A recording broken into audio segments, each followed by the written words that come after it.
او ما باز دومره سپک لیدلی دي دومره سپک او شتي چې کله زنانه تیریږي نو په هغې پسې به یو داسې خبره وکړي چې هغه مسلمان د هغې د اورېدو طاقت نه لري دومره سپکه خبره به وکړي شتي داسې که نشتي که زما دا خبرې غلطي او زه ځان نه پکې زیاتی کوم ما ته ووایه چې داسې خو نشتې موږ نه دي لیدلي چې زنانه روانې دوی به په دوکان کې ناستئ نو به دې زنانه پسې به څه وکړي خبرې به پسې وکړي او دوکان کې خو ډېر شی ناستي او د نقصان دی دوکان کې ناستې دا مې که څه د زنانه دننه راتله غواړي دننه نشي راتلی او که راشي نو په دوی کې به بعض هغه فاسقان او فاجران دي چې کله دا زنانه وځي نو په دې پسې خبرې شروع کړي زه یو پیر یو بازار کې دا واقعه ما لیدلې په خبره یو زنانه تېره شوه عربۍ زنانه وه او څه پښتانه ولاړو درې څلور نو هغو ډېرې هغه سپکې خبرې وکړې زما په خوله نه راځي او نه یې موږ الحمدلله کولی شو په دې زنانه پسې خو دا خو هغو ته پته نه وه چې دی پښتون دی په دې زموږ په دې خبرو پوه شو زه پسې ورغلم دوا سلام مې ورسره وکړو ای صاحب ما څنګه چې ما ته یې کتو حیران عربۍ ګورې د پښتو یې زده کړې که څه بیا به ته په زور ما څنګه وی خیمه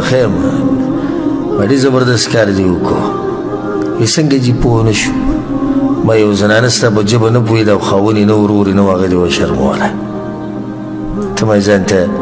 مسلمان وې او بیا ته ځان ته پښتون وې ستا په ښځه پسې ښځې دې ما شتي که ستاسو ښځې شتي او شتي ما که ستاسو ښځې بازار ته لاړې شي او دقه شان خبرې پسې وکړي تا چې کمې وکړي څه خیال دی ستا په خور پسې څوک وکړي ستا په مور پسې څوک وکړي او بیا مشکل دی چې په دغه ژبه نه پوهېږي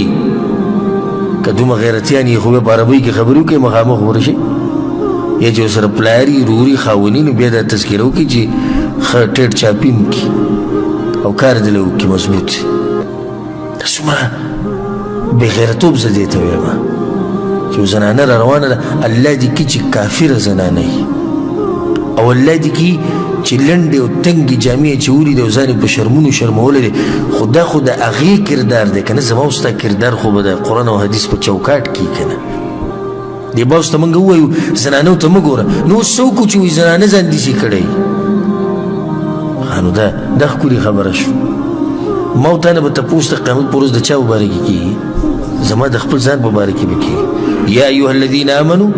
علیکم انفسکم ای مؤمنانو د خپلو ځانونو حفاظت وکړئ الله وایي قیامت په ورځ الله مانه دا تپوس کوي چې پلانیه ته چې بازار ته تللی وې تا ولې دې زنانه ته کتو خو مانه دا تپوس نه کوي چې په دې بازار کې چې دا پلانې ګرځېده دې لنډې تنګې جامې اچولې وې ولې دا تپوس الله مانه نه کوي